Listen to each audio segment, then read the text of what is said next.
Welcome back for another coffee chat with Miss Clegg. Today we're going to take a look inside this book. I actually have coffee today, I have tea. But what we're going to do is look at the story of paintings, a history of art for children. And the artist that I want to focus on is the artist that painted this painting. I'm going to let you take a second and see if you remember who did it. He was not only a painter, he was a sculptor, he was an inventor, and he loved to create things. He was born in 1452, and in fact, next week would be his birthday. He was born on April 15th. So, let's celebrate his birthday. All right, I'll tell you who it is in just a second.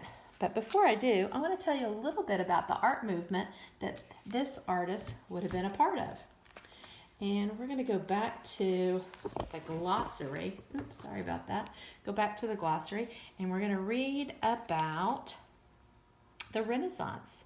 And if I read about the Renaissance, I would tell you that it is a time when European artists, writers, and scientists began to think about the world in new ways at the same time as rediscovering the art and learning of the Romans and Greeks. It lasted several centuries, from the 13th to the 16th century, and happened at different times in different countries.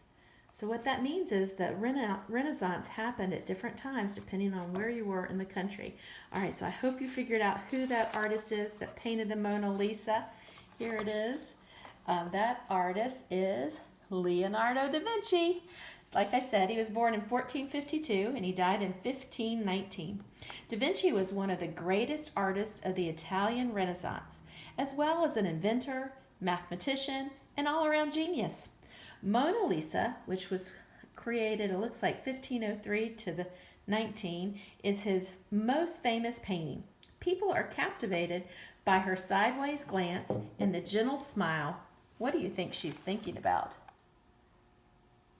This was quite different at the time, the way he had this person that posed for him looking straight towards the painter and smiling. It's kind of interesting. Like other Renaissance artists, Leonardo was interested in perspective and used mathematical devices and grids to make his paintings. Can you see how he is using the grid method to view his model? So I want to talk about that just a minute. So if you look at, here she is, she's looking at Leonardo, and look at this. It's as if he has a window set up on the table, which is giving him a grid-like. And a lot of people say that Leonardo did this, and the reason why they say he was a mathematician is he used a lot of one-point perspective quite often, and also he used perspective when he was looking at the figure. So he actually divided off these sections to make sure that it was mathematically correct.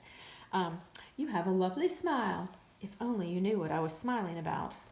It's funny. The human foot is a masterpiece of engineering and work of art. This is what Leonardo da Vinci loved to do. He loved to study all kinds of body parts and how things worked.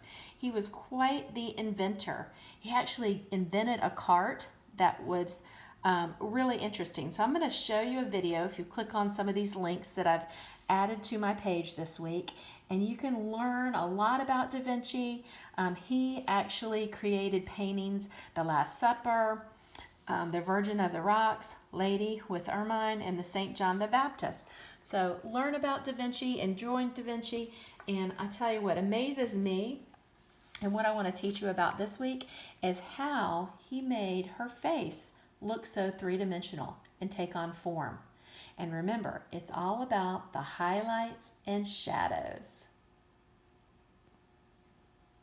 Hope you enjoyed it.